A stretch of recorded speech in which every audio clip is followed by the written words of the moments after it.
2018. He says he has plenty of time to decide. Besides, he has other work to do.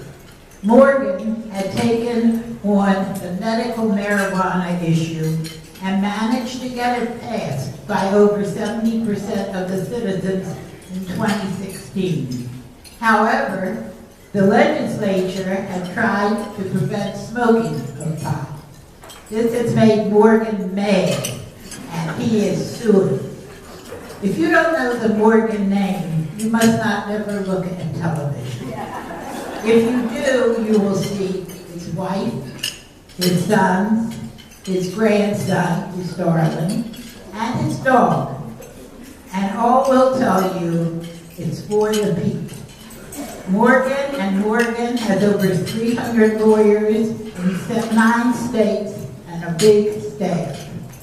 John Morgan has a plain-spoken country boy manner, but don't mistake that for softness.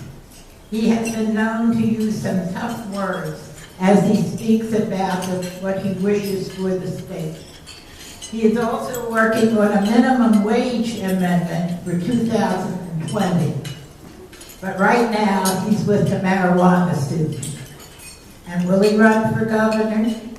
Maybe he'll tell us today. Let's give us a warm Tiger Bay welcome to John Morgan.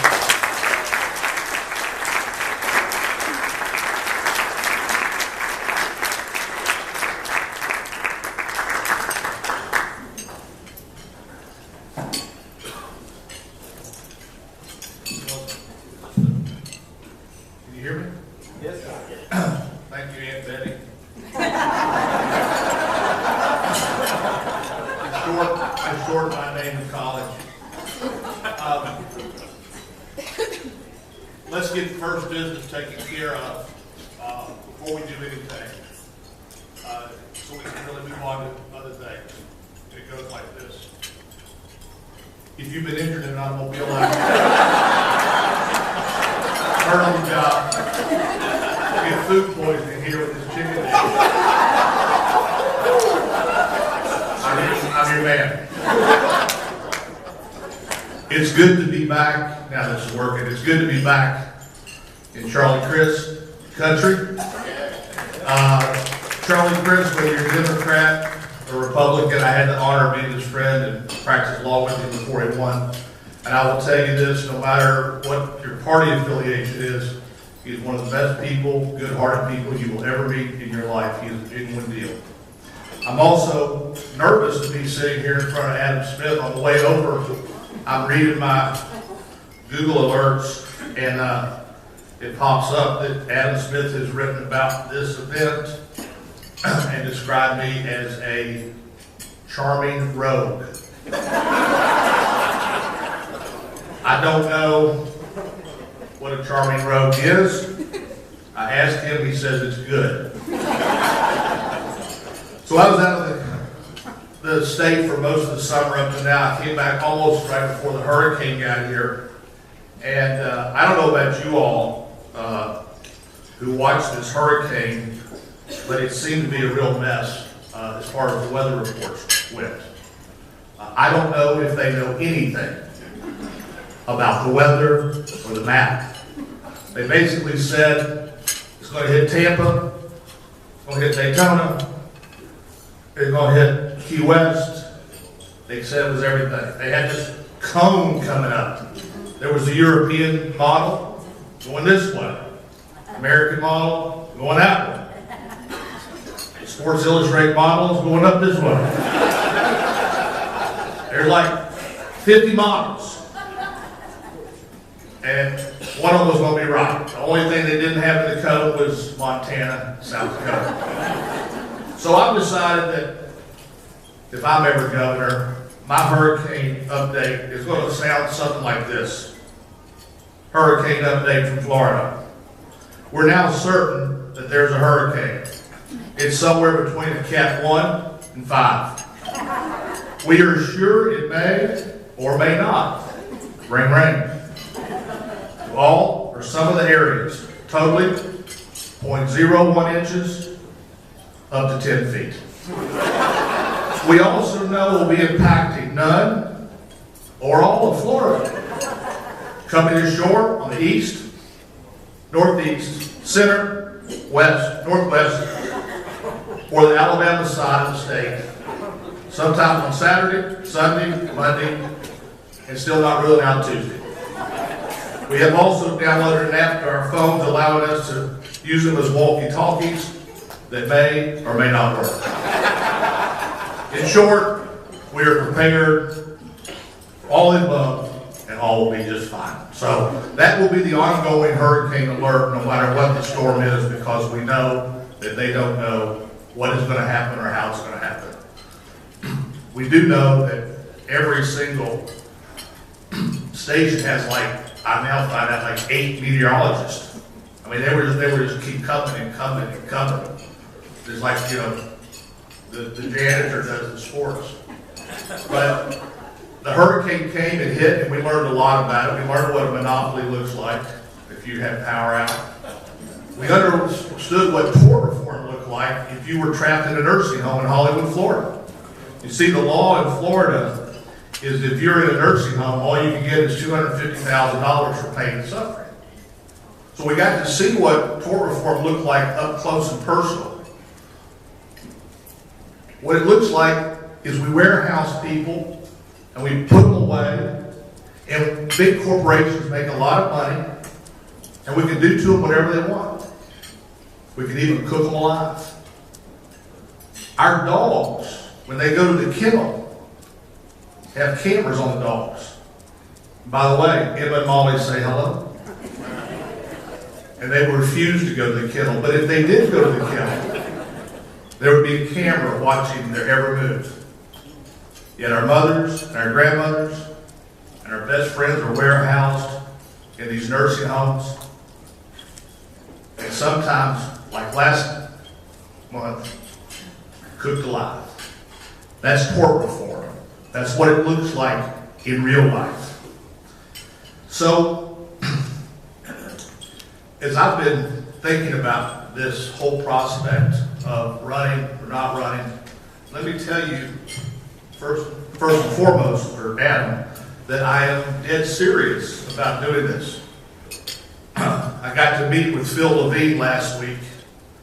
I gave a speech on marijuana to some entrepreneurs down south, and I got to meet with Phil. And I never met with Phil before, by the way. He was a fantastic guy. He's not announced either. When we got to talking, I got up and I said, Phil, I want to thank you for coming. I'm knocked out by you. I know why you came. I just want you to know I will seriously consider you as Lieutenant Governor of my territory should that time come. He thanked me for that. Here's how I'm looking at this. When I was at University of Florida and when I was in law school, I used to ask girls out on dates. And they always said yes. Now, they didn't say yes because I was tall and good looking and necessarily. They said yes because I kind of figured they were going to say yes before I asked them out. When I asked my wife to marry me, I kind of figured she's going to say yes before I asked her, and she said yes. So for me, this is kind of like dating, or the prospect of even asking somebody out on a date.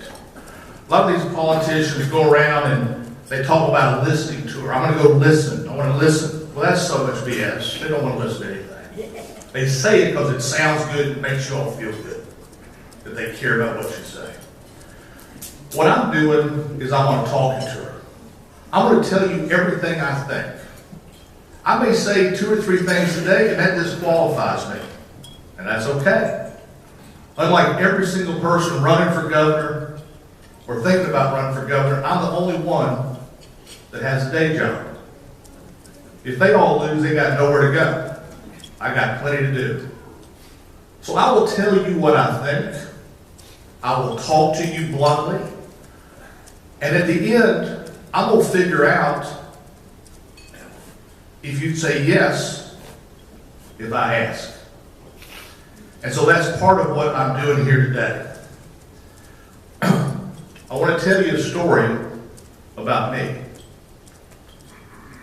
One time I was 10 years old, and I had a bad tooth right up here. And my dad took me to the dentist, Lexington, Kentucky. My life story is one of, there was a lot of hardship, a lot of struggle, but believe it or not, I had a wonderful childhood. I never went without food, but I went a lot of nights worried. My dad took me to the dentist to fix my tooth. I heard the dentist outside talking to my dad, and I heard the dentist say to my dad, we could do one of two things. We could do a root canal, or we could pull his tooth. I knew that was not good. My dad said, how much is it? Pull it for $5. We can do the root canal for $50. And my dad said, pull it. And I said to myself, boy, am I screwed. And he pulled the tooth. And I drove home, and they had gauze in it, and I pulled the gauze out and put my tongue through it. And I thought, my God, I think this guy pulled 3 instead of 1. It was so big. And I walked in, I saw my 4 brothers and sisters, and I looked at them, and they looked at me like, you know, we're sad for you. Because now we knew what we were in. But that was kind of a good day for me, because I understood what I was up against. I understood what desperation tasted like and what forever was. And that day, believe it or not, changed my life forever. I got a paper route almost as soon as possible, because I said to myself, nobody's ever going to pull the other teeth. And so, as I think about this, the thing I think about most is people that were like me. The single greatest problem that I think is facing Florida and America is that people aren't paid enough for an honest day's work. People go to work, they do all the right things, they do all the right time, they put on the uniform, and they make $8 an hour. And they go home, but they stop off at a food bank before they get there. The Bernie Sanders voters were not much different than Donald Trump voters. They were desperate people who knew that they were being treated unfairly, doing everything right and everything wrong happening. When I look at the problems facing Florida, I see the minimum wage is first, second, and third. We've tried everything else. These people are out there and they're desperate. Their desperation is palpable because they got family, they got wives and husbands and sons and daughters to take care of. And the harder they work, the worse it gets. It's like they're in quicksand. I said this at Tampa Bay, Tiger Bay. You remember the old westerns when the rifleman would get caught up in quicksand, be sinking? That's what most of America is like. 77% of America could put $400 together in case of emergency. Transmission goes out, what happens? I read today coming over the Wall Street Journal that Target is increasing their minimum wage to $11.15 by 2020. It can be done. And so for me, that's the first thing. They want to blame illegal immigrants and all these illegal immigrants. Don't let that be a smokescreen, folks. That's total BS. If we want to get rid of the illegal immigrants in America that take our jobs that we won't do, you ever picked an apple? You ever picked strawberries? You ever been on a roof? You ever been a window washer? For $8 an hour, I don't think so. Those people who do that job do it for almost slave labor.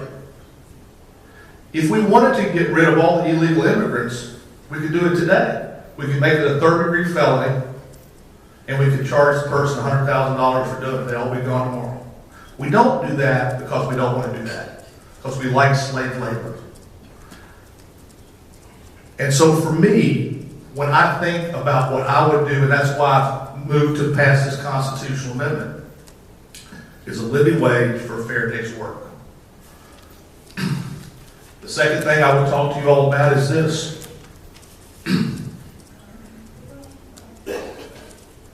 The right for felons to have their rights restored. Look, we're a country that believes in redemption and salvation and forgiveness. That's what we talk about in church all the time. We send all people off to prison. They pay their time, and the nonviolent felons come out and they're never made whole. I was at a restaurant the other night close to New Smyrna Beach called Bella Valentina. A young guy comes up named Zach. He starts talking to me. He's a roofer. And then he tells me, I said, why don't you start your own company? I can't. Why? I'm a felon. What'd you do? Drug possession. 32 years old. And this is the truth. He starts talking to me and he started crying. He started crying. He looked like my boys. He could have been my boy. I told that guy, I said, give me your phone number, or you call me, and by God, we'll start a roofing company. And we'll make it the biggest one here in Central Florida. That's not right. That's not fair. Criminal justice reform is desperately needed in this state. The Koch brothers and I disagree on a lot of things, but my hats are off to these people because it's wrong. For-profit prisons are wrong. When you build a for-profit prison, you just got to force people in there so they can make money. In America, we put 18 times more people in prison than the next closest country per capita, that's China. For-profit prisons are made to make a few people rich. Years ago, I was partners with Johnny Cochran and a bunch of businesses. And we used to talk about the disproportion of minorities that go to prison.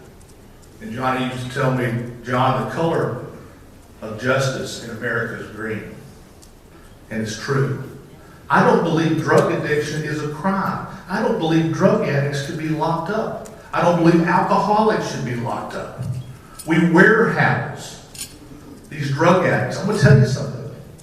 If I was the governor of the state of Florida, drug addicts would not be locked up. People who sell drugs would be locked up for a long time. Our public school teachers are our heroes. There's a war on public school teachers. These teachers made America great. It started out in one-room schoolhouses a long time ago, and now it's here and we're the greatest generation of all time. But somehow we want to have these charter schools so our kids can go to a private school, and now we find the results are those charter schools don't work much at all. The results are terrible. More rich people get richer off the public dollar. What I believe that government should be is to provide the most for the most, not the most for the ones with the most. I believe there should be a separation of church and state because there's a whole bunch of different religions. And we can't be favoring one over the other. But I don't believe you can separate your church from your core beliefs. I don't believe as a public office holder you can separate who you are from your beliefs. There used to be a little thing you used to put on your wrist called, what would Jesus do? Remember WWJD? What would Moses do? What would Buddha do? What would Muhammad do? What would God do? You can't separate that. And if I was the governor, I would ask that question myself every single day. What would God do? And I know what he would do. He would be merciful and just. He would protect. We learn things in church, and we go out in government and do everything the opposite. We learn in church, feed the poor, shelter the hungry, feed the hungry, shelter the needy, and we go out and change those rules. It's all lip service. I believe that the God that I pray to, the God that I know, lives not up there, but in you, and in you, and in you. I believe when I see somebody's hungry, or begging, or without shelter, I'm not looking at a deadbeat. I'm looking at God. And that's the only way that I can live and love God. To love people and to love God. My childhood had a lot of desperation. But I thank God every day that I got to taste it. And let me tell you something. Later in life, my two brothers became dentists. And they said, John, why don't you let us fix that hole? And I decided against it. Because every day, 6, 7, 8, 9 times, 100 times a day, I get to feel it. And it reminds me who I am and who I was. And it reminds me of all the people that have helped me along the way. The public school teachers, the mentors, my priest. At my most desperate hour, there has been someone there to reach out and to help me. That's what I believe government is supposed to do. To do the most for the most. And I don't think they do it. And so, as I think about this, that's what I think about. That's why I would do it. In my personal life, in my personal charities, it's the Morgan Hunger Relief Center at Second Harvest in Orlando. When I was hungry, gave me to eat. It's the Harbor House for Abused Women, Morgan Safe House. When I needed shelter, someone gave me shelter. I just gave $1 million to this guy, Joel Hunter, who ran Northland Church, to build a coalition for the homeless. One thing about the people who are homeless, I can promise you this, they don't want to be there. And I know this when I look at them. I don't look at a dirty old lady or a bum. What I look at is 30 years ago, when that person was a little boy and a little girl, and they played, and they had ice cream, and they went to this park, and they swam. When I look at that person, I see God. And when I look at the problems facing Florida and America, I wonder to myself, where is God, and why don't we use Him more? So, I'll go back to my day job. I'll do what I've been doing for 30 some odd years. I'm going to Kentucky on Friday. I've been hired by the Attorney General to sue the manufacturers of opioids. Single greatest health issue in our America today. But until I see you again, I will be out there doing what I've always done, fighting for the people. Thank you.